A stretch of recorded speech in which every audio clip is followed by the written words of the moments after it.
Hello there, and welcome to the Stay Off My Lawn podcast, where we'll have a little fun, lots of laughs, and discussions on the common sense that needs to be applied to a lot of today's world news issues. And now, the disclaimer. Stay Off My Lawn is not intended as legal, medical, or financial advice. Void where prohibited. No purchase necessary to win. Open to legal U.S. residents 18 or over in the contiguous 48 states. Any resemblance to anyone living or deceased is purely coincidental. Actual price may vary. Only use as directed. Not a member of FDIC. And now, here are your hosts, Mike and Richard. All righty. Welcome to this week's edition of edition. Hold on to your enthusiasm today. I just woke up. I'm getting my coffee.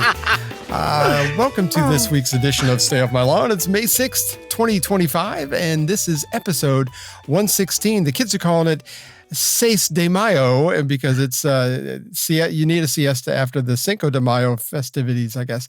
But anyway, we are going to skip our new segment because later on in the show we have a very special guest, Cory Rimes. He's going to talk all things Canadian politics, and I have a feeling it's going to be very, very good. So he's a good guy, one of Richard's best friends.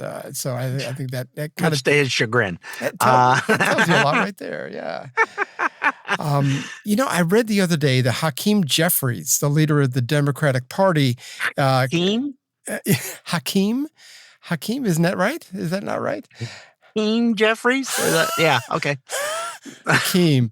Anyway, he called a meeting with some of the leaders in the House and said, no one should be going to El Salvador anymore because it's fallen flat under the voters. I love it. It fell flat when they tried doing it to start with. Give me a break. Yeah, nobody was buying into that. Goodness gracious. No, it's like, no. Well, his constitutional rights, I get tired of, the wife gets tired of hearing me too, screaming at the TV. He has no constitutional rights. He was not here legally, period. I think it was wow. J.D. Vance. These are people that are in our Congress. Exactly. They should know better. I think it was J.D. Vance the other day. Maybe it might have been somebody else, but he told him, it's like, when you're not here legally, if you're a guest in this country, you are not afforded full constitutional protections. You're just not. Nope. I've had people call me moron and worse on social media because of that kind of thing, which is fine. I don't care. Blow off your steam so you don't kick your dog or whatever. Take it out on me. I don't care. But I mean, it's like, you're just not. I mean, I've known people with green cards and visas and everything. You can't carry a gun. You don't have First Amendment rights. You don't have all that stuff. You just don't. You're not a citizen. No. And we've been over this so many times, and it's like, he hasn't done anything illegally. He came into the country illegally. That's all it takes. You bypass due process getting here. You bypass due process getting out. It's just the way it is. Anyway. There you go. I like that. Yeah. Over 75% of all Americans, I believe it might be a little bit higher, want the illegals, especially the ones that are gang members and criminals, to be deported. And I think it is a little bit higher than 75. Yet they want to make it out that this is something Trump came up with. And because, the orange guy, orange is just a mean color, color. They conveniently leave out the nearly 4 million people that were sent home under Obama. But no, you don't need to mention that. Don't talk about that. Well, speaking of that, what a great segue. Let's go back in the Wayback Machine and listen to some of that. If you're a criminal, you'll be deported. If you plan to enter the U.S. illegally, your chances of getting caught and sent back just went up. The actions I'm taking are not only lawful, they're the kinds of actions taken by every single Republican president and every single Democratic president for the past half century. Committed a crime, deport them. No questions asked, they're gone. Public service they use impose burdens on our taxpayers. That's why our administration has moved aggressively to secure our borders more by hiring a record number of new border guards, by deporting twice as many criminal aliens as ever before, by cracking down on illegal hiring, by barring welfare benefits to illegal aliens. We use phrases like undocumented workers. We convey a message to the American people that their government is not serious about combating illegal immigration. We simply cannot allow people to pour into the United States undetected, undocumented, unchecked. We will try to do more to speed the deportation of illegal aliens who are arrested for crimes, to better identify illegal aliens in the workplace. Boy, it sure does sound a lot like the Republicans of today. But I mean, is it just the orange color? Is that what the problem is? Something is clouding their vision. That's for darn sure. Yeah. Obama deported 5.3 million people during his 2 terms. Bill Clinton deported 12.3 million people during his 2 terms. So what's changed? I mean, is all of a sudden illegal immigration a virtue? I mean, is that? No, it's votes. Yeah. Well, could be it's votes. I'm just saying because they are losing so many people from their party that they got to, bus them in. They got to bolster it up somehow. You're right.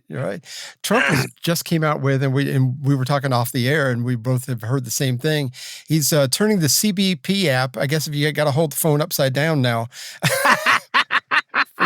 For you to get out. It works in reverse. Yes, exactly. But if you self-deport, they'll give you $1,000 and a plane ride to your country of choice, I guess. But even with the cost of that, they said that they're going to be saving 75% over having to hunt somebody down that needs to be deported, and they're going to save money either way. I think it's a good idea. Give them $1,000. Well, yeah, and the Democrats are. I don't know whether they're wanting their fellow citizens to be deported because they keep saying they're going to just snatch American citizens off the street and deport. It's like, what the hell? Again. No, they're not going to do that. That's the thing. It's like they're not even thinking with any gray matter at all. I mean, where is this coming from? Again, if you're an American citizen, I don't care what development of melanin you have in your skin, you are not going to get snatched up and sent anywhere else. It's just, you got a 0% chance of that happening. Oh my goodness gracious. But everybody's a racist. So, I mean, that's just kind of the way that goes. Speaking of illegal immigration, Abrego Garcia, audio has recently surfaced from a court hearing where his wife was pleading with the judge to help her back in August of 2020. And here's an excerpt of that. I came to fill out a protective order. I think it was in December. But I didn't show up to the court because his family, washed my brain telling me that his dad was sick and not to do it. So I didn't do anything. But after that, it was I would call the police. I have a lot of police reports. And I kept trying to get to the door basement to try to open the door. And then he pushed me. So then when I was able to go outside to get a phone, I called 911 from a disconnected phone. Now they took a long time to get to the house. It was probably 20, 30 minutes. So I saw a neighbor walking his dog, and I opened the door, and I was like, help. And then when he heard me, he grabbed me from my hair, and then he slapped me. And then the neighbor, he didn't know what to do. He didn't know what to react. I have pictures of the evidence, all the bruises, because even on Wednesday, he hit me around 3 in the morning. He would just wake up and hit me.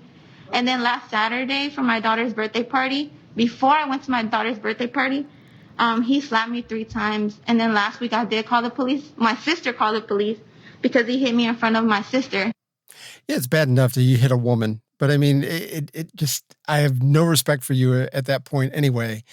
But that was her back then. And I guess she's changed her tune a little bit. But well, didn't mention anything about that earlier. Said that, no, we don't want you to say anything about it.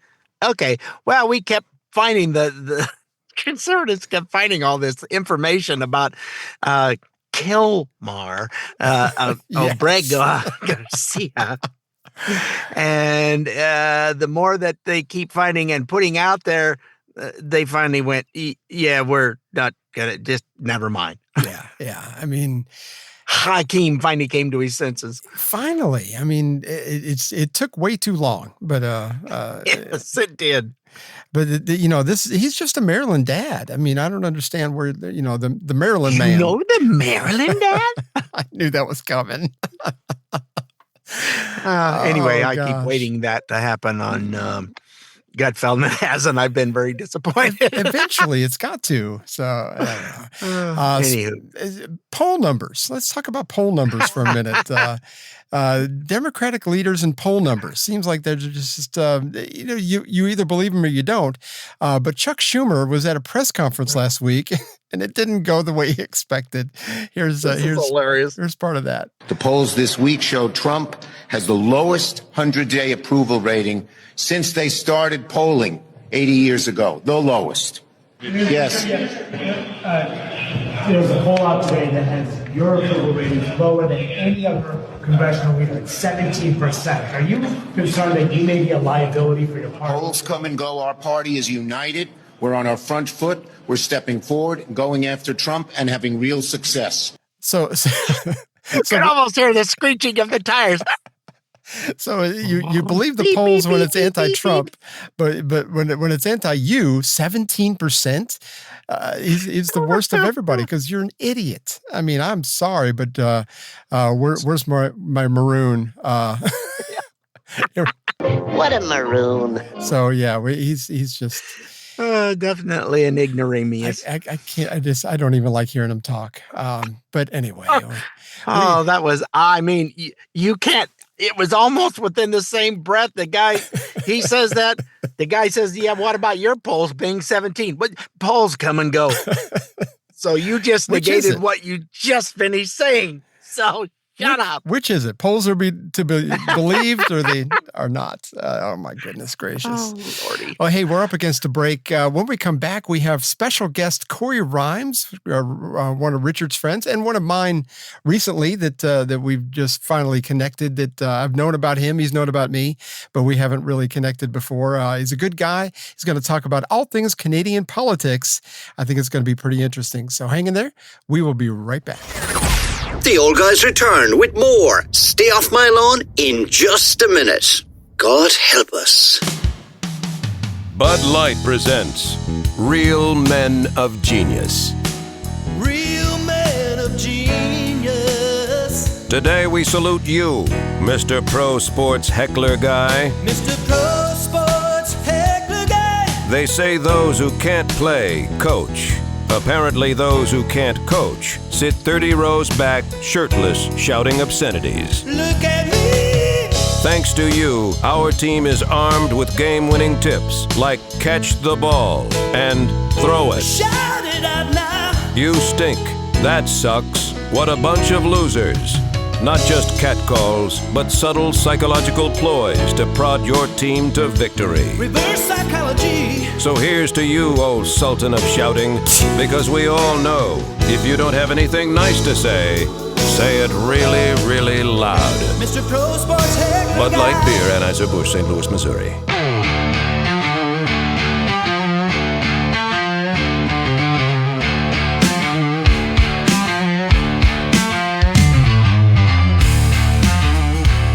Welcome back to Stay Off My Lawn, segment 2, and as promised, we do have a special guest. Richard, you want to introduce our guest? Yes, we have Cory Rimes with us in the studio today as our special guest from Alberta, Canada. Yes, folks, you've probably heard of that province by now. If you haven't, you need to move that rock you're living under. He is Google the CEO. Daniel Smith. That's what you need to do. You'll get a better. That's right. Premier scope. Daniel Smith is up. She is on fire. Love that lady. He's the CEO of Wolverine Mountain Media and does a fantastic job with all the social media needs for your company and a lot of small businesses that just don't have the time to do it. He'll make you a winning proposition. He's also CEO and founder of VO Academy for voiceover training. That's how he and I have met. Cory is also a fantastic voiceover artist in his own rights. And not to mention, he's a very good friend of mine, much to his chagrin. Yes, I do own him as a friend.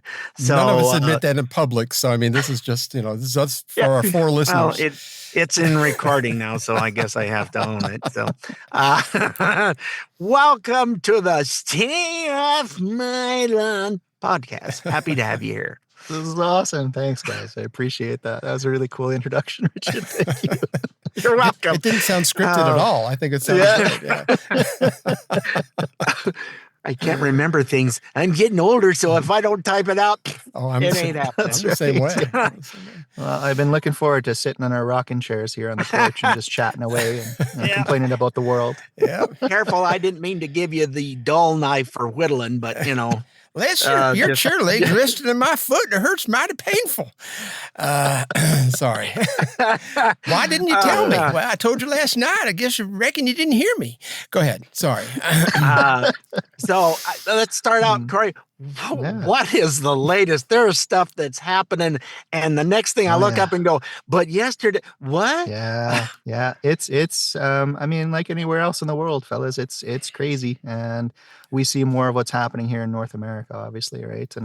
And your friendly neighbors up above you there is we're running through a series of craziness. Well, we have been for the past 10 years, and now we've gotten to a point here after the election where they were like, we had a really, really good turnout of voters. We had the highest record amount of voters for the Conservative Party, which was amazing. Pierre Poilievre did an amazing job. Yeah. Sorry, guys, you might hear my dog barking here. But he did an amazing job to get the voters in and do things. But unfortunately, we still fell short, which was very, very disappointing. This is the first time in my history of voting where I actually was very, very sad to see the outcome of the election. Yeah. And I think I felt that way because we'd been fighting so hard since the pandemic. Yeah. And, the changes within the Conservative Party as well. I mean, many people go back to how the Conservatives used to be. There was a lot of corruption. There was a lot of issues, as there is with any government that comes into play, right? But Pierre, in my belief, I think he did a really good job at changing things and wanting to really make Canada what it should have been all along, and even better than what it was previously.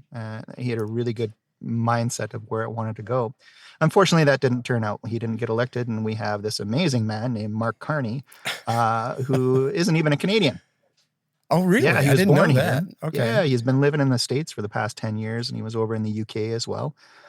He actually, we had members of parliament in the UK who actually were telling Canadians, do not bring this guy in. He's going to destroy your country. He was a consultant or something over in Britain. And it's like, if you got somebody who's consulting and you see how Great Britain is just an absolute abject mess right now. Oh, totally. Just a complete based upon mess. what he's in the back pocket of the WEF, World Economic Forum, and who is getting a lot smaller because they've been defunded. Oh, gee, isn't that too bad? My heart, she bleeds. Shucks. Yeah. Yeah, my heart, she bleeds indeed. Yeah.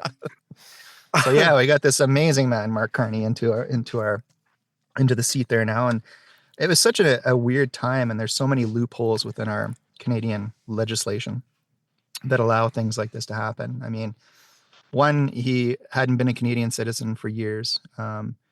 Two, he wasn't even an elected official. He was brought in by the Liberal Party themselves to be put into place. He was a consultant as well, advisor, economic advisor for Trudeau. And so they just basically put him into power. And, he's writing all this stuff saying, well, I'm going to get rid of the carbon tax and all this kind of stuff. And it's like, well, one, you can't do anything like that because it has to be voted in Parliament. And Parliament's been shut down since November of last year. Oh, that's right. So it's been a really weird time here. And so like our premier here in Alberta, she's absolutely amazing. And it's so funny because even in Alberta, you have such a divide between NDP and Conservatives here.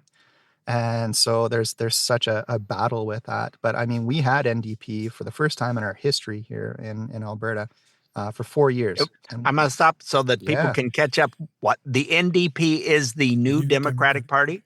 Correct. Yes. Yeah. They're basically, they believe in a lot of the socialist aspects of things.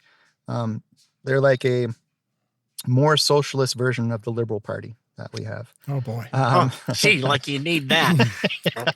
Yeah. And I mean, it was interesting because for the Conservatives here in Alberta, they'd been in power for over 40 years.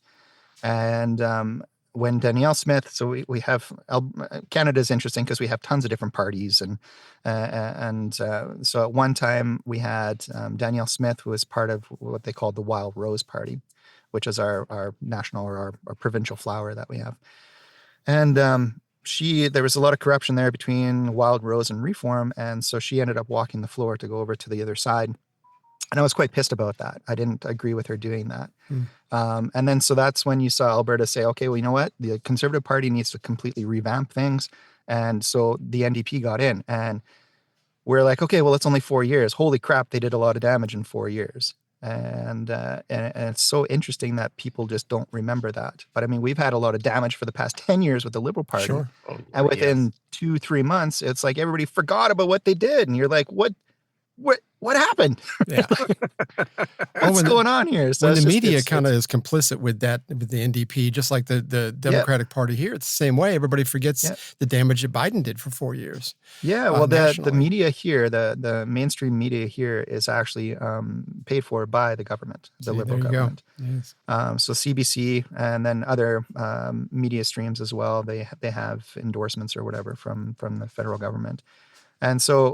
And I think that's completely illegal, and that should not be allowed. And that was one thing Pierre wanted to do when he came in, was to be like, I'm going to defund the CBC. They spend millions upon millions of dollars funding the CBC, Canadian Broadcast, and there's no reason for it. Yeah. Every other news media outlet, they focus on getting their own revenue generating in, right? Whether it's based off of commercials or whatever the case may be, right? And that's the way that they should be as well. But these people are unreal. So that was another big kind of nail in the coffin for Pierre, because he was talking about defunding them, right? Yeah.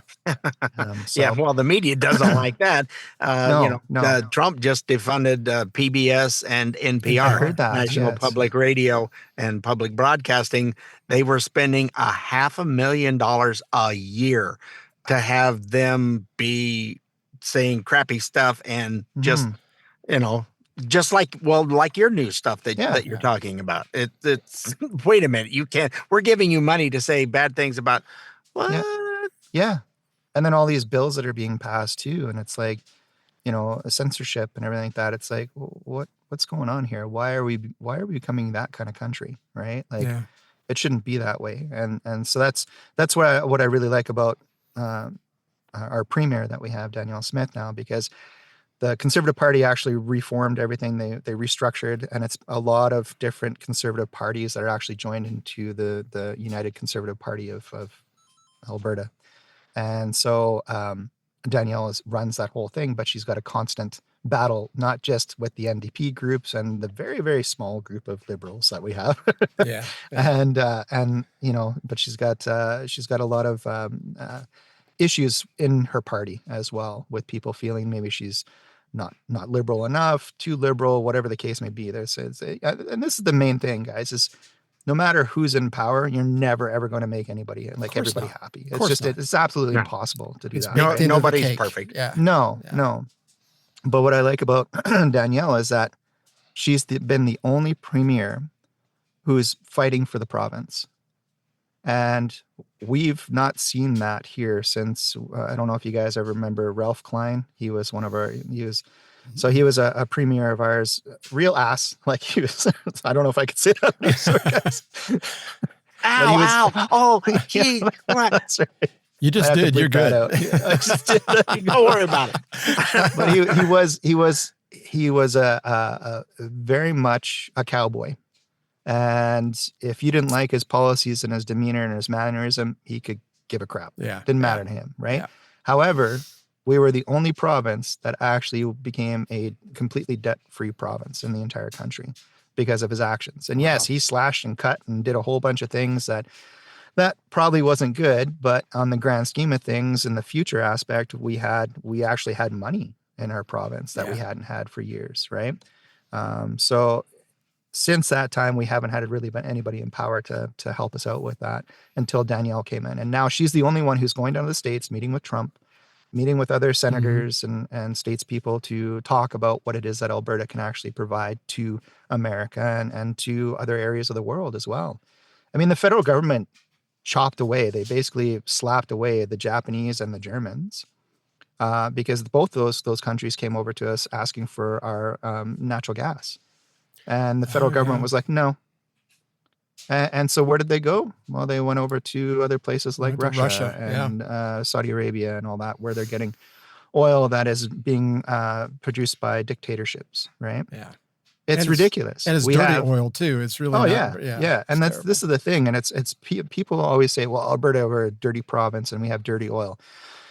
You guys don't understand the type of technology that we have here. The technology that we have here is world class. We make the best product to be able to provide to markets, the most clean burning product to be able to provide to markets.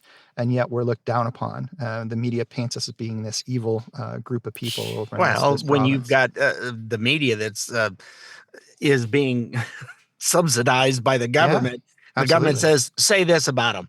Oh, yes. Yeah. Yeah, exactly. Pretty much what they say, truth or otherwise. Yeah, and that's so it's infuriating to me because out west here there has always been a divide. Even when I was young, I didn't see it as bad as what I do now, but when Trudeau's dad was in power, it was pretty bad during that time as well. Not to this extent, because Trudeau has just completely decimated our country and put us into debt that we're not going to be able to pay for the next 40 to 50 years, right? Yeah. But the separation that we have here within our country is very, very interesting because you have the mass majority of people live over in Ontario and Quebec. And those are the votes and the seats that matter within our parliamentary type structure.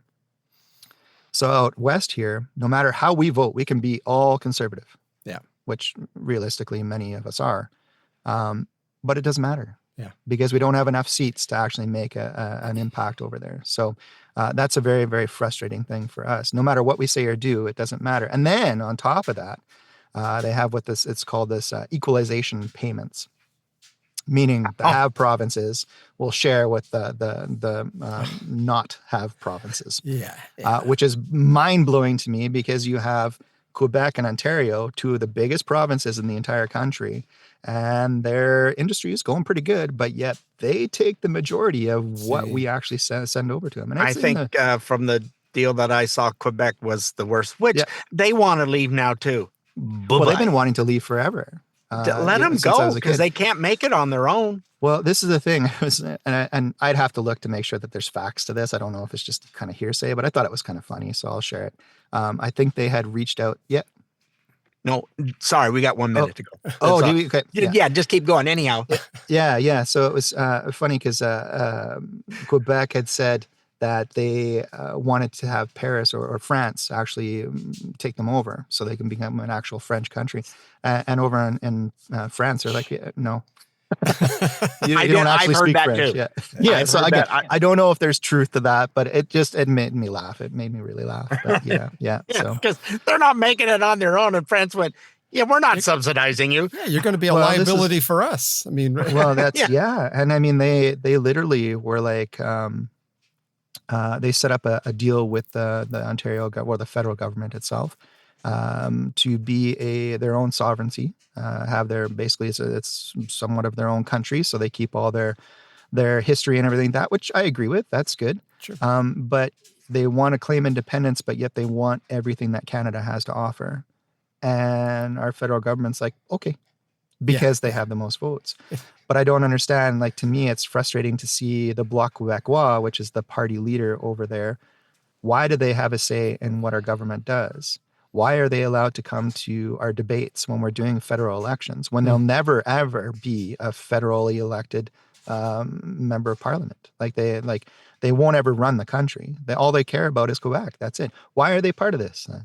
Because they have a lot of liberal votes. That's just it. And there's always a coalition there that they have, right? Yep. So we need some changes, and that's where Danielle Smith, I think, is she's laid out the law of this is what needs to happen. This is what needs to change. And if the federal government is not willing to do that, Alberta's going to move on our own and we're going to do our own thing. And I agree with that. And there's a lot of people that, oh my gosh, well, you're a traitor to your country. No, I'm not a traitor. I love Canada. I want to be part of Canada. I want to stay part of Canada. Now, but if we, I'm sorry, go ahead. Federally, do you, and like for here, for national elections, like for president, we have an electoral college, every state, and it's supposed to help distribute some of those votes because California and New York, basically, if those two got their heads together, none of us would matter. And it wouldn't, and so, like the state of Georgia, I think has like 16 votes. And so it is everything in Canada, is that all? Yeah, you have 4. But is everything in Canada is all popular vote, or do you have a similar type election system? Nothing like that. No, it's we don't have that type of system, and that's why our system fails in many ways, right? Yeah, it would be because it's all just the big cities that are where the population centers are back east. Yep. It's Ontario and Quebec where the majority of the votes come from. Yeah, and it's when you have the popular vote based on mainstream media pushing the narrative. It's very interesting to see what we see out west here compared to what I have friends in the east that what they see and what their viewpoints are on everything. Right? Sure. So, but yeah. Hey, let's take a quick break. When we come back, I still want to talk a little bit more about your national elections. Pierre Poilievre, I think that he's still got a big future. I want to ask you about that too. Sure, So hang in there. We'll be right back. Guests on the Stay Off My Lawn podcast stay at the luxurious Motel 6, right off I-75 on Highway 20. Hey, wouldn't it be great if life came with a remote control? You could hit pause when you needed to, or hit rewind, like that time you knocked down that wasp's nest. Uh-oh. Well, life doesn't always give you time to change the outcome, but prediabetes does. With early diagnosis and a few healthy changes, you can stop prediabetes before it leads to type 2 diabetes. To learn your risk, take the 1-minute test today at doihaveprediabetes.org. Brought to you by the Ad Council and its prediabetes awareness partners.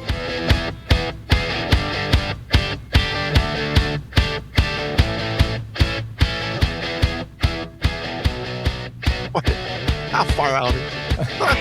Oh, you don't want to know. Welcome back to Stay Off My Lawn, segment 3. We are still with Cory Rimes and talking about Canadian politics, and as well as other things. During the break, we were talking about just about everything. And we need to open a Buc-ee's in Canada. Anybody in Texas that's doing this? I'm surprised we don't have that. I mean, it's like our Canadian mascot is a freaking beaver. Why do we not have Buc-ee's out there? Right? It's a perfect match. It's a match. Yeah, it would be. Yeah. I hadn't thought of that. And we're talking to someone from Canada. I definitely need to get more into this second cup of coffee. Oh, yes. Start swilling it. Hello, copy. I feel my teeth staining already. Anyway, Danielle Smith is the premier of Alberta, and absolutely just love her. And there's a lot of great conservatives out there that are so outspoken now, and I really think Trump has kind of helped spur that on. You got the guy Javier Milei from Argentina, you've got Giorgia Meloni from Italy, you've got a lot of these people. Now, you made a post the other day, and I was thinking about this after you posted it, and I was just curious. It was a map of the Republic of Western Canada. It was the 4 provinces of Western Canada. So I looked at the politics of those provinces, and 2 of them are still run by the NDP.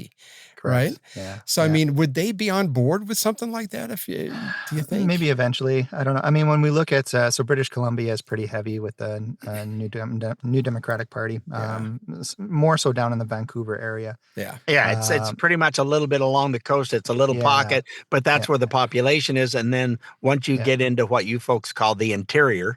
Yep. the interior and learned from our friend Mo. She goes, "Yes, we've moved to the interior." What do you mean interior? What's the the other side of the mountains? Okay, I got it. Like in your car, the good side of the mountain. It's the good side of the mountain. Yeah. Well, it's kind of like Oregon and Washington. It would be going the interior, going over the Cascades, same type of thing. Where everybody on the interior side of the Cascades in Oregon and Washington are all conservative. Sure. So it's a whole different demographic. The people are different. The cities are still. It's got to be the drier air, maybe. I mean, it is maybe. Well, it is. Yeah, very much so. Yeah, and it's. My brother and his family moved to northern BC in a little mining town called Tumbler Ridge, And he said they love it out there because it's basically like living in Alberta. It's the same thing, right? Yeah. People think the same way. Everything that they do for industry is the same as what we do here in Alberta as well. So you could see that map kind of cutting a bit of the province over. Yeah. Now, will that ever happen? Probably not. In reality, right? But it's interesting to think about it. In my perspective, anyways, it's interesting to think about it. What could potentially happen, and how prosperous the 4 provinces, as well as the Yukon and the territories as well, if they decide to ever join, how prosperous we could all be as our own country compared to the theft and corruption and constant draining of our finances from the federal government over in the east. Right? And with your natural resources, it seems like you'd be so, prosperous. I mean, very much so. We're losing trillions of dollars a year, trillions. And then they stopped all that stuff, and then our last 4-year trial of pulling someone out of the home and putting them in office just didn't work. 1 star, not recommended. I did. I felt bad for him because it just wasn't. You knew as soon as he was in, it's like something's not right here. Yeah. It was no, like he's sharp as a tack. No, he's not even as sharp as a flat side of a roofing nail. Give me a break. That's a very grandpa thing to say. I know, but you can picture it. That's exactly right, though. Yeah, and it's awesome. But he's always been a jerk, though. He's always been very full of himself, and we talked about that off the air, and how that's one of those things that gets under my skin very quickly. But he's always just been kind of a jerk, and now when he's losing his mind and losing his marbles over things, it's like you want to feel sorry for him, but at the same time, it's just the jerk diminished. I mean, so I don't know. I'm glad. Oh, you were talking about the eastern part, and you get into Ottawa, the capital, all that kind of stuff that goes on there. Recently, the RCMP, and for those who aren't familiar with that, it's the Royal Canadian Mounted Police, exposed 9 traitors in the Mark Carney government. What? You only found 9? Seriously? There's not more. It's a start. We had a senator who stood up in the House of Commons, and it took him 15 minutes to read off all the laws that had been broken by the Trudeau government. Oh my goodness. And the members of parliament who had actually been pointed out as being fraudulent or just doing illegal activities. Treasonous is a word that comes to mind. Treasonous is a word. Yeah. It's really interesting that we had Mark Carney didn't do anything about a guy who actually was a member of parliament. He was from China, and he actually put out a thread on a Chinese social media platform stating that he wanted to have another Canadian member of parliament put a hit out on him, basically, right? And so the reporters had asked Carney, what are you going to do about this? And he's like, well, nothing. He's already apologized. Excuse me? He's apologized? That's it? What about the illegality of it, Right? Yeah. And so this guy had enough heat from the public that he ended up stepping down. But still, that's you go and you arrest a grandma for, what she said on social media. But then some member of parliament says this about another Canadian citizen, and you're like, nah, he's good because he apologized. Are you freaking kidding me? Yeah. I'm sorry that I paid a lot of money to try to get you killed. I probably shouldn't have done that. Probably shouldn't have done that. Exactly. No, it's just silliness like that. I mean, they get away with so many things. And it's always interesting with the RCMP because they're like, oh, well, we're putting the Liberal Party under investigation. Yeah, whatever. Right? Like nothing's ever going to come from it. Well, like Bernie Sanders says, it's an oligarchy, Yeah, that's exactly what it is. Yeah. Totally. You gotta come out here. We're gonna get this stuff going because the oligarchy's gonna take over, and then, gosh, he's only 150. And they have found that. Give him a break. Yes, him and AOC going out doing that stuff is people go, Allah who? Is that a Muslim thing? What is it? Nobody knows what it is. They don't take the time. If only there was some sort of a device that you could look stuff up on. Well, they're preaching to these people. I don't know. It's a mystery to me. Still live in their parents' basement. They don't. All they're doing is playing Xbox, and they don't educate themselves. They have no idea. No. No, exactly. So no, it's always, the world is an interesting place right now, Yes. isn't it? Yes. No doubt. Oh, well, interesting me. We have talked many times about Pierre Poilievre, and we've actually played lots of his clips and everything. And I think he's a wonderful guy. He's got such great speaking ability. First of all, I love his voice. Man, I would do anything for his voice. But he's got such a good grasp of common sense. Yep. I don't understand why people he wasn't attracting more voters than he did. But what do you think is next for him? Because he's not even in Parliament anymore, right? I mean, everything's. He actually is. He will be. So they have. So he. It was really interesting because he had a riding in Ontario that he had been the MP for like 2 decades or something like that. But that riding had something like, I want to say, I'm going to get this wrong. There was a lot of other potential MPs that were trying to be elected into that riding. And so it was basically a way to be able to push him out. And so, yes, he did lose his seat. But we have a member of parliament out here in Alberta, and that's originally where Pierre is from. He's from Calgary. I mean, he was born, his mom was a 16-year-old mom, gave him up for adoption. His parents were high school teachers. His parents divorced. His dad is gay. So he supports a gay community and all that kind of stuff too. So there's lots of things from the East that they say, oh, he's against gay rights. He's against this. He's all this. And apparently we're like, no, not. he's not. Yeah. Right. Like, so, but anyways, the MP out here, and it's a small rural community, stepped down to give him his seat. Oh, wow. Which is absolutely amazing. I've never ever heard that very before. Self-sacrificial. You never hear very anything much like so. that. Yeah. Very much so. So, which was really funny because, like, of course, the Liberal Party is blowing their lids about this, being like, oh, I would imagine, because they were all just like, he doesn't even have a seat in the what? Wait, what? You guys, what happened? Yeah. Well, this is the interesting thing with that, right? This guy literally was like, no, I believe in what Pierre is doing. He needs to have a seat. I'm stepping down so he can move in here. That's wonderful. That's right? awesome. Yeah. The interesting thing about this, guys, so we talked a little bit about Carney. Carney never had a seat. He was never voted into the riding itself, right? Other than by the Liberal Party, which I guess rules the universe. Yeah.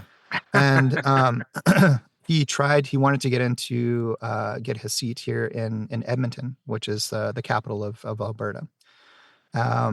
Turns out he decided not to go that route because I don't think Albertans like him all that much anyways. And he ended up getting a riding in Nipawin, I think it is, over in Ontario. The lady who'd been there had been there for years and years and years, was a stout Liberal supporter. And they didn't even ask her. They just pushed her right out. Really? But you're not hearing about that stuff on the media. No, you certainly don't. Right? But that's okay to do if you're a Liberal, though, right? I guess, right? And that's just it. And I think that's why the people out West have been so pissed off for so many years with this, because it's like, okay, well, you guys expect us to follow the rules of the law, but yet you guys have a different set of rules that's okay for you guys to break and deal with. And then we just have to deal with the fallout of it and just accept it. Well, no, we're not accepting it anymore. And Danielle Smith is like, we're absolutely not accepting that anymore. We've been, excuse the phrase here, but raped and pillaged long enough. Yeah. The West has been nothing but supportive to the rest of the country to be able to provide the resources and money that they so desperately needed, and blow away. And then they have no respect or support for what it is that we provide. How do you think you guys get that money?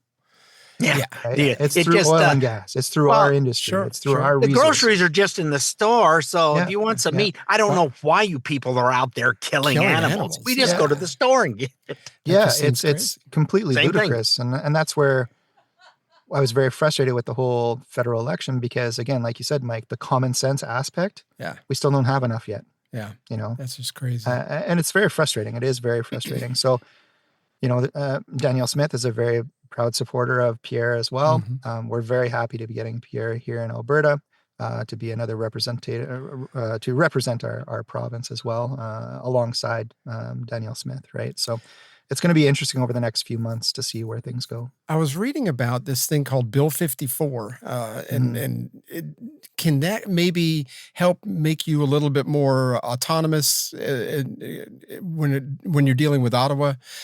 Just try to kind of get rid of all that. Tell us exactly what Bill 54 is, if you're familiar.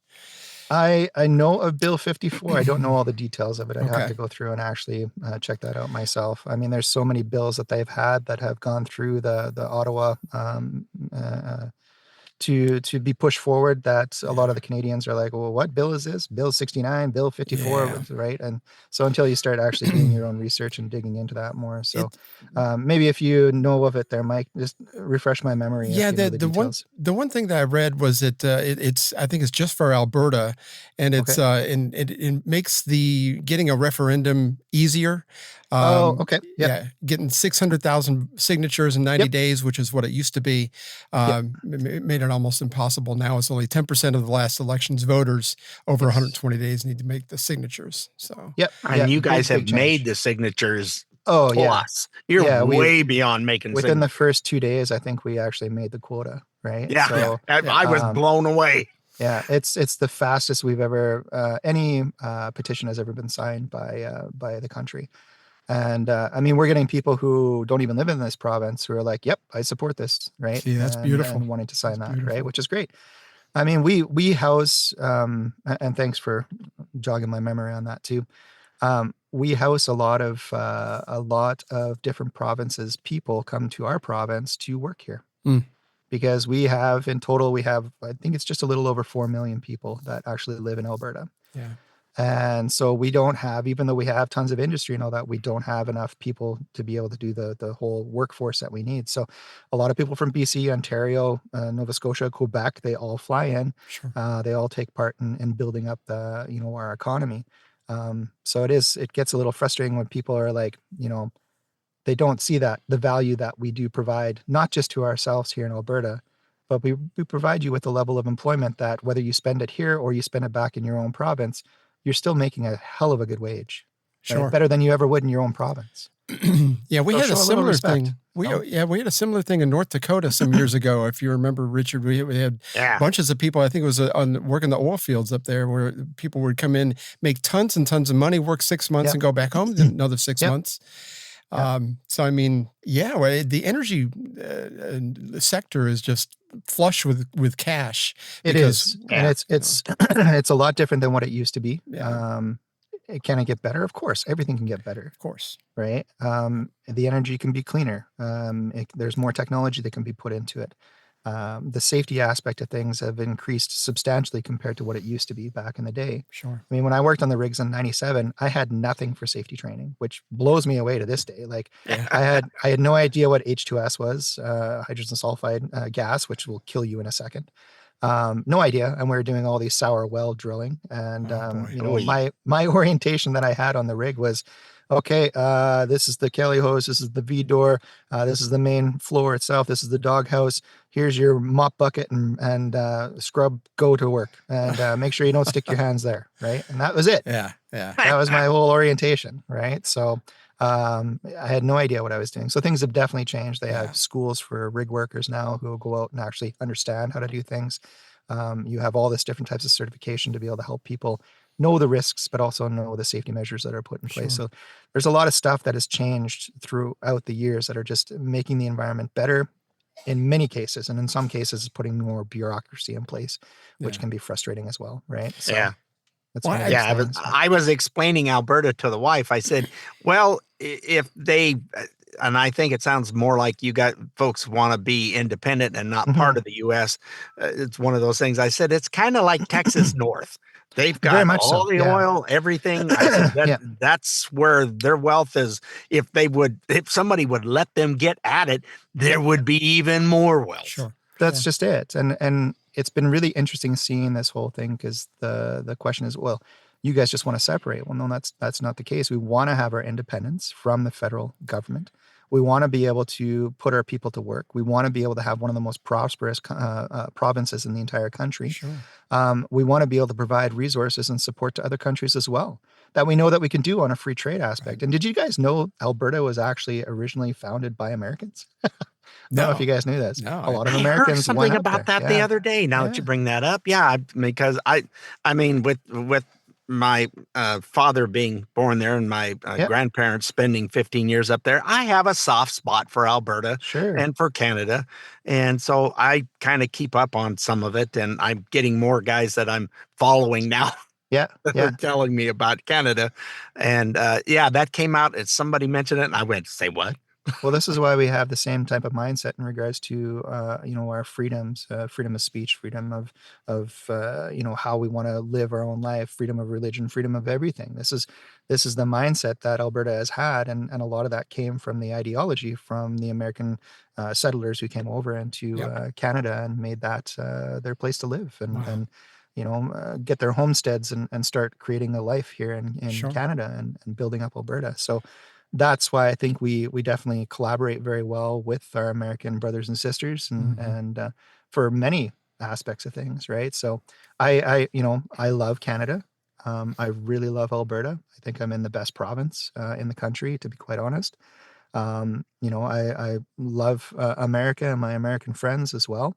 Do I necessarily want to be an American? Well, that'd be like, Canadians coming into America and saying, hey, you're going to be the one of our provinces now, or 10 of our provinces, right? It doesn't make sense. I understand a Canadian aspect. I think Trump just likes to tweak people, and he's poking the bear. Exactly. All, right? He loves, and when he does it, of course. if you look at him, there's a little smirk and a twinkle in his eye. He loves just keep poking that bear. Well, let's give Trump the credit that's due for him. He's a showman, right? He's Yeah, always been a showman. When he gets a hold of something where it's like, oh, this actually caused a stir. Ooh, I'm excited for this. Let's do this, right? And he does it, and he does it very, very well. And he has throughout his entire career, whether it's been in real estate or investments or in the political landscape of things, right? He knows how to push people's buttons. Yep. And as a Canadian sitting back, many times you see him do this stuff, and I'm just like, I laugh because I'm like, oh my gosh, he's just pissing people off because he knows he can. And he's having fun doing it. He doesn't have to He worry is about having, re-election. I think, more fun this time than last time around because he's not having to worry about trying to, I can't offend too many because I got to, there's no re-election. It's and a he different loves time going, for him. there might be a third one. We're looking into it. And he knows damn good and well there's not going to be a third one. But boy, the lefties just go ape nuts when he does that. It's interesting to see him in this time because I find that he's a lot more relaxed than what he was last time. Absolutely. Last time I think he had a lot of people that were supposed to be there to advise him and support him, and I think they were giving him a lot of misinformation on stuff. And I hate that word, but it's the reality. But he did. He surrounded himself with the wrong people. He did. And now this time around it's different. Yeah, he was kind of thrown into the lion's den. He didn't know the landscape. I think he said that he never even spent the night in Washington D.C. before he got inaugurated. So I mean, it's very strange. Well, I mean, his whole world. I mean, all he knew was New York and how the business world works. And you take somebody like that and throw him into a political. Now he's heading the country.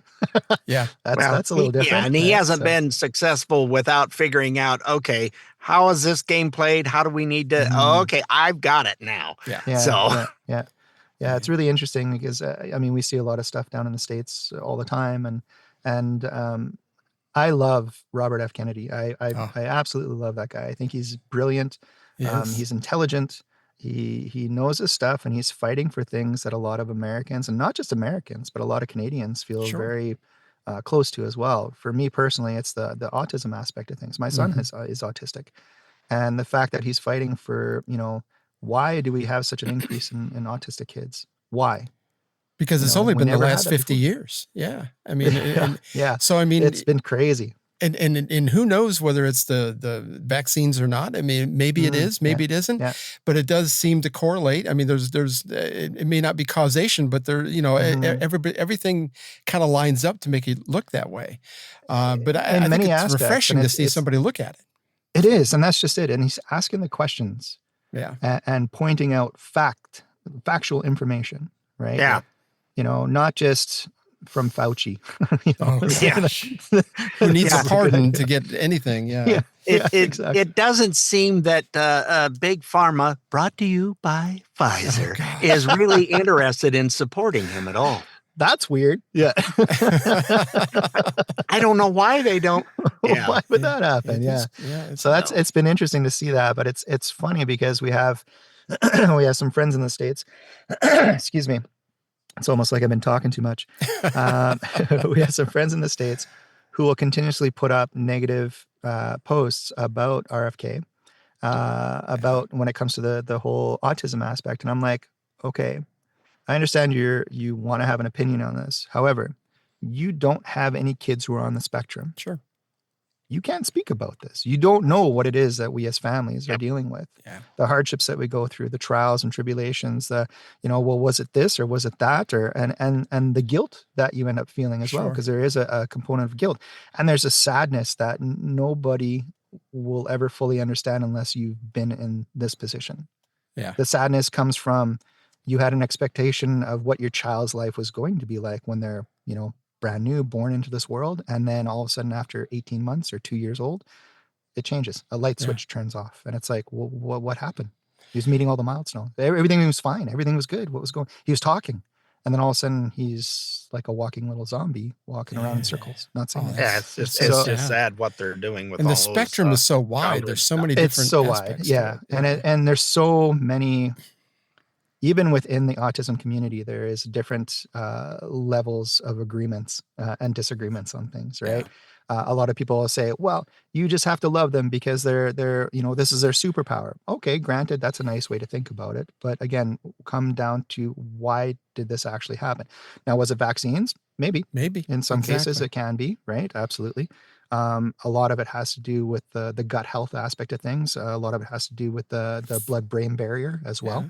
The foods, the additives that we have, we just don't know. You guys have way more than we do. We're pretty strict. I was going to ask you about but that. We have lists of things that he's trying to get rid of. It's bonkers what you guys deal with down there. It really is. But it's, we deal with an aspect of that up here, not to the extent you guys have. I mean, that's what I love about going to the States, because you look at the cereal aisle and it's like, holy crap, this is like, it's amazing how much variety and choices you guys have. But and it's a lot all of crap. The junk, yeah. That's just it. Yeah. A lot of it is just filled with junk, right? So, but yeah, it's, and so that does get frustrating when I see friends post talk about, well, RFK, he's doing he should never do this for autistic people.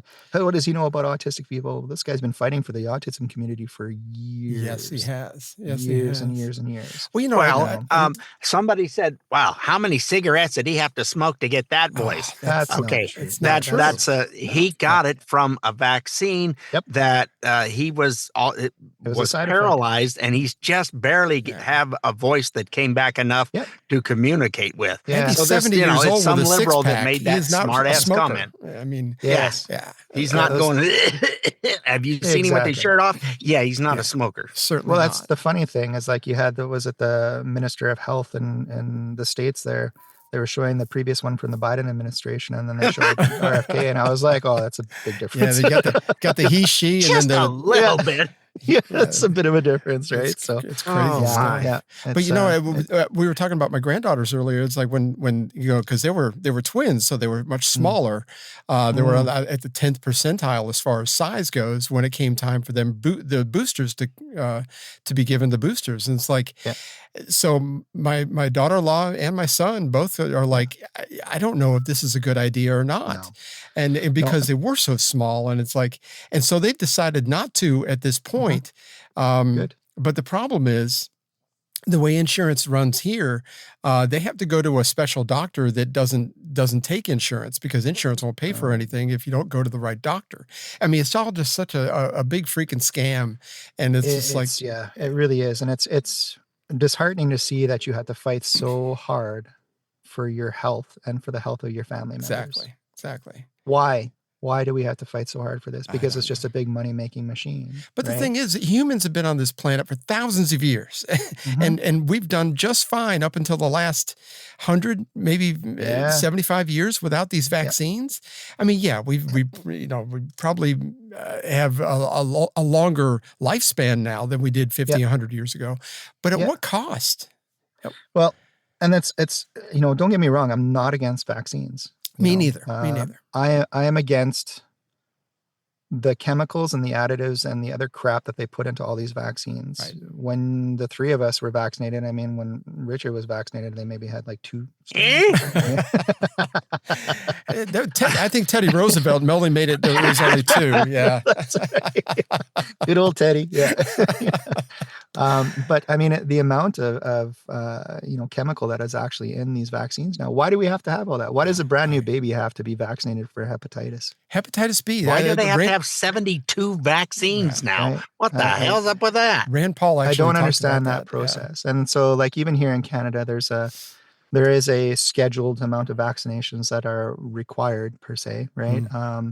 But a lot of times when it comes to like my son, we'll go over to a naturopath doctor and talk about different strands of vaccines that we can kind of, look at and see what's going to be beneficial for him. Because with autistic kiddos, their blood-brain barrier is very, very fragile and filled with inflammation. A lot of what they're dealing with has to do with inflammation. So if you go ahead and you put a vaccine that has tons of junk into it, their body will try and fight it.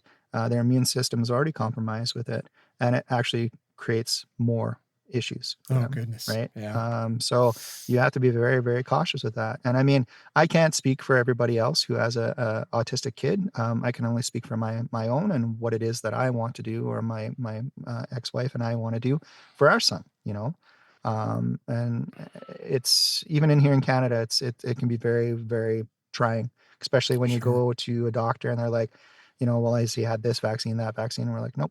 And they're like, they look at you and just kind of judge you right away. Oh, right? Yeah. And it's like, well, don't you know the benefits of this? Thank you very much, doctor. This is what we're here for. Right. Deal with that. Right. When I first got my cancer diagnosis, I went to the oncologist, and he's like going, "Did you get your COVID?" This is in 2022. He goes, "You got your COVID vaccine?" I go, "No."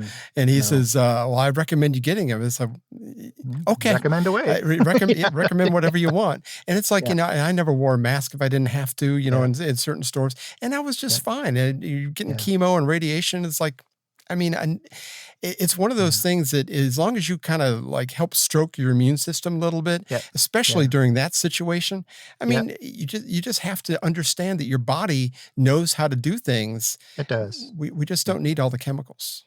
We don't. And I mean, they're showing so many things now, without making this into like a whole vaccine type topic, but it's, so much information's coming out now from those vaccines, and the detrimental health aspects to that too. Right. Yeah. And again, it's not being talked about so much in mainstream media. And so that makes it frustrating too, because it's like, well, you always talked about, even during back in the day, it's like, the science. Yeah. Here's the science. No. This is what we're showing now after 5 years of having information provided to us. This is what's actually happening. And thank you all for being part of our guinea pig subject. Our big Tuskegee experiment. Yeah. Exactly. Terrible. Yeah. So terrible. That was such a terrible time in our world. It really was.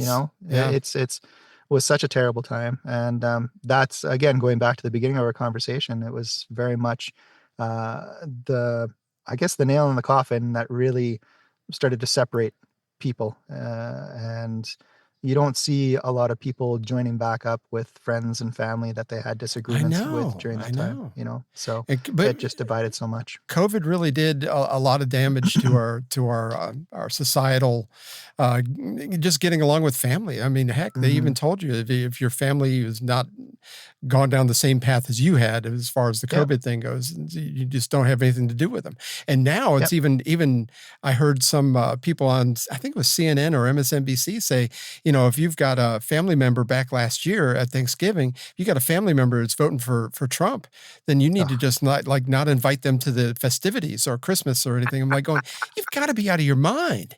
They are out of their mind, completely out of their mind, right? Like, how does that have to do with anything? And up here in Canada, they actually had like a 1-800 squeal line for friends and neighbors and all that kind of stuff, and people would call it. So I mean, we went to my ex-brother-in-law and his family's place for Christmas one year. We literally had to go and hide our vehicle in the garage because neighbors would potentially call for us and cops would come to the door and they would arrest you or give you tickets and all those kind of stuff, right? And Kamala Harris's running mate, Tim Walz, when he's governor of Minnesota, he did the same thing. He had a number that people could call. And it's like, it's ridiculous. It's nobody's business. I mean, Well, that's just it. And I mean, like, we didn't care. My safety background, I used to fit test people. I fit test nurses. I fit test healthcare professionals, people in industry. So I'm talking about like, half mask respirators or full mask respirators, or even the N95s, right? Yeah. So when you're doing an actual fit test, you're making sure that the solution that you're using for it doesn't actually seep into any cracks that the mask may have. Everything that they told us just completely contradicted what my training was. It's okay for us to wear the doctor's mask. You'll be fine. Oh, for no, you goodness won't. sake. No, you won't. No. And then I you're don't not care even how talking many about of you put on. No. It doesn't matter. And the other aspect of that, which was really interesting too, is that you'd see people go into the grocery stores with their stupid mask on, and then they come out of the grocery store, palm the front of their mask, take it off, put it in their pocket, go into another store, take that same mask and put that same mask on. Well, if that was contaminated, you've just contaminated this new store. Sure. Not only that, doesn't matter. You grab with the palm of your hand. Like, this is everything that they were talking about was so ridiculous. Yeah. And yet you'd have a discussion with people about this and they're like, well, this is what they're saying. This is how we protect ourselves. No, it's not. I had somebody say, well, it couldn't hurt. What do you mean it couldn't hurt? But that was the mindset. Well, that's totally was. What the experts had to say, and the experts turned out to be not so experty. This is just it. I mean, they were not. They were going off of a bigger, in my opinion, a bigger plan, a bigger agenda of what, whoever decided to do all this. Yeah. And they didn't have the proper information. Nope. Absolutely. But yet they were put in the spotlight as being, this is what you need to say. Yeah. So a lot of the people that we had as public health officials here are fired now. Like, they're just gone. They're used as a scapegoat and turf type thing, right? For what they said. And in some ways I feel bad for them because, they were put into that position. But the other aspect is like, maybe I don't feel bad for them because they totally believed in that position as well. And they didn't question anything. Yeah. And as a scientist, aren't you supposed to question things? That's the basis of science, right? Yeah. Yeah. Right. So it was such an interesting time and such a devastating time to so many people too, right? So yeah, we're gonna have to call it a day, I think. I could talk with you guys all day. But it was fantastic having you. We're gonna actually make a bumper for when you're on now, because I'm gonna go to AI and I'm gonna make something for you, because this is fantastic. You will be unfortunately asked back because all of our female guests have been great and most of our male guests have been, well, not great. We've had one, and now you've surpassed that one. Oh, good. So the bar was set really low for me. Thank you. No, we had one that was decent, and then we had some. Oh Lord, we had some early on that was like, okay, they should be. So Cory, how would people get a hold of you if they wanted to use your services and everything? Yeah. So if you want to connect with me for my Wolverine Mountain Media business, you just go to wolverinemountainmedia.com, and all my contact information and my social media information is on there as well. Feel free to connect with me and we can have a discussion on how I can help you guys out if you're interested in you're a voice talent or looking to become a voice talent and want to learn more about that with the VO Academy, which Richard's part of as well. You just go to the VO Academy. .weebly.com/ and then you can take a look at all the information that we have there, or simply send me off a social media message on any platform. I'm on everything, so I'm not hard to get a hold of. Yep, that's CORY, not COREY. I made that mistake earlier today. That's all right. Many people do. I just let it slide. It's not a big deal. So yeah, it's hard to find you when you misspell it, though. So yeah, that's true. That's true. Exactly.